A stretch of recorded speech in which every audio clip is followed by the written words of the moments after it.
What do you think of when someone says mental illness? A quiet boy in the back of the classroom? A girl walking alone in a crowd? The truth is, anyone can be affected.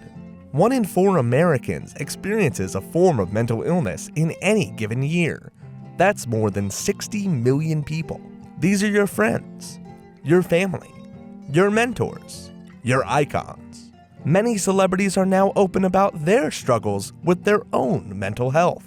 And when everyone can be affected, anyone can be affected. These are just a few individuals who are leaving expectations shattered.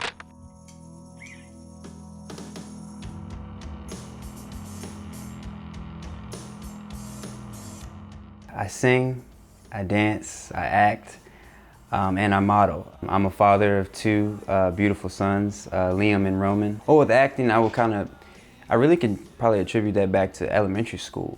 In high school is, really where it took off. But I just released my first single ever that I like, as far as it being like a broad scale and like release. The types of modeling I used to do were print, mannequin modeling, runway modeling, and commercial. 10 years to begin with, and then recently I did a fashion show last year, and that was the last one. And I got started in the Miss USA organization when I was 15, and I was Miss Lynchburg Teen USA, Miss Southwest Virginia Teen USA, and then both those years I placed first runner-up at Miss Virginia Teen USA. The me that I advertise is the me that I like. Whenever I'm just not that person, you would have thought that I just like quit my job and just like walked out and threw my computer on the ground. Everybody's checking on me, like what's going on? It gets to where, I don't want to do anything. Like I'm always tired, like just, crazy thoughts, go through your head and just, it seems like everything just happens at once too. Like when one thing is bad, everything just starts to kind of snowball. This past October when I competed at Miss Virginia USA, they started this new, event, this new thing. It's a silent auction, and each contestant picks a charity of her choice, and they like sprung it on us. They were like, well, we're gonna have everyone come up here and, tell us about their platforms and why they chose them and why it's special to them. I think the moment my voice cracked and I could feel like the fear coming of me talking about wisdom when I said, after an attempted suicide last December, and everyone's faces just kind of like almost went numb, like everybody was like in shock. Agoraphobia is the fear of being around a lot of people. It's a fear of dying. It used to be a time when I would not get in the elevator.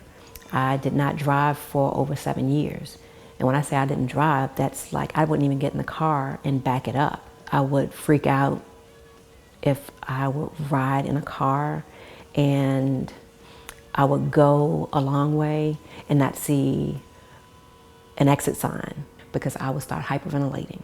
So when I go places now, even to this day, I keep a paper bag in my purse, or I keep it in my car, or keep it somewhere near. With cyclothymia, there is no stability in your mood. It's always up or down. You don't really stay in the middle. You're not ever really in a comfortable mood. And when you're in a high, everything is great, and you kind of don't have a realistic perspective that things aren't always going to stay great. So when even the smallest thing that happens might be bad, it takes you all the way down. I'm at work waiting for my breaks so that I can do things associated with my music or applying for a movie. My idol in the whole acting career and just as a person in general is Will Smith. As of lately, I'll have to give all credit to my older brother and my only brother, Boston. And he sent me an email on Facebook saying that, Will Smith was casting for a movie coming out, and it's untitled, but it's a NFL about concussions and stuff like that. So I was like, that sounds great. Like, my ears perked up. It was late at night. I woke up out of my sleep and went to my phone and started looking it up. Was applying from that day, and that was my first major film, and it was with my idols. Most of the commercials that I've done, they were mall commercials for the holiday seasons. I know I've done for commercials for Christmas season, for Easter, and back to school. With me, some of the photo shoots, depending on the photographer, sometimes you will get a good photographer, sometimes you get a not so good photographer. I had one really good photographer who really got me into it, and it was a thing where I really got my confidence level up. But sometimes photographers will try to come on to you.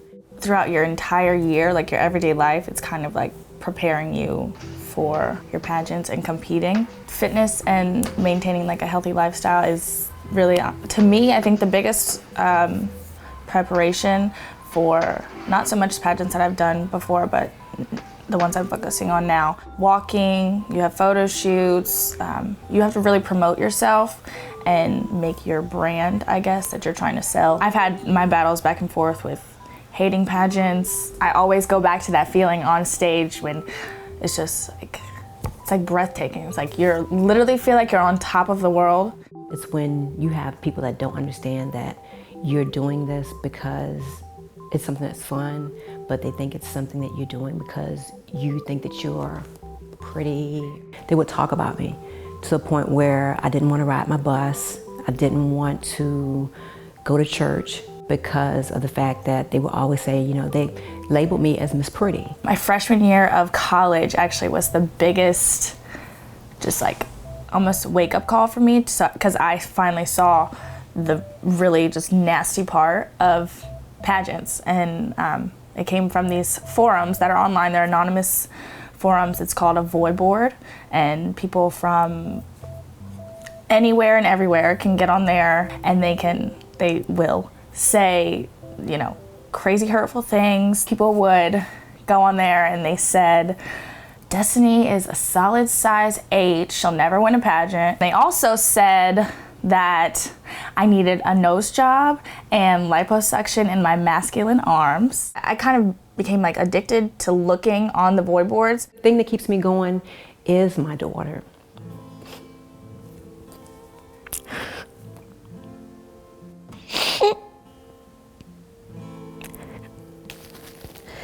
She's seen me go through panic attacks, but she's been a little trooper through it all. I gotta see life through before her because I can't just leave her on this earth. It's a nasty world and I can't leave her here by herself. Also had a tumor in my right soft palate, which the doctor or surgeon said that, you know, I would have to learn, you know, go to rehabilitation to talk again regularly like I am now. And that I would have to have plastic surgery to, you know, close it up, and that I'll basically hang my microphone up. I've got brain lesions. I had the seizures, the mini strokes, the tumors. I always think too, like, what if it opens back up? You know, if it closed on its own, who's to say it won't open back up? And it's really scary because it's like everything could be snatched from me. I've been at work at my desk and I just bust out crying, like, and I can't stop. The only thing that will kind of, you know, bring me up would be my kids. Because it's like no matter what's going on, like I always want them, you know, to feel like everything is perfect. They've been like kind of like the pot of gold at the end of the rainbow type thing. Like it can get really rough, but like at the end of the day, like, you know, I think about them. I created my own platform. It's called Depression is Not a Dirty Word, and basically just speaking out about my story and advocating for mental health awareness and trying to minimize the stigma that comes along with mental illness. Really, what I think it's going to take to change things is people coming forward and talking about these struggles that so many people experience and that touch all of our lives. Whether or not it experiences or affects each of us personally, it affects us by affecting our friends and our family members and our neighbors and our co-workers. Take it one day at a time. Take it one day at a time and know that you are worth being here. And, you know, God didn't make junk. Being a performer and being a celebrity and all that looks, you know, real fun and looks great on TV. A lot of times you don't know the stress and the overall like depression that can come with everything on top of all that you have to do. And then when you add other health ailments into there, and then it just becomes too much.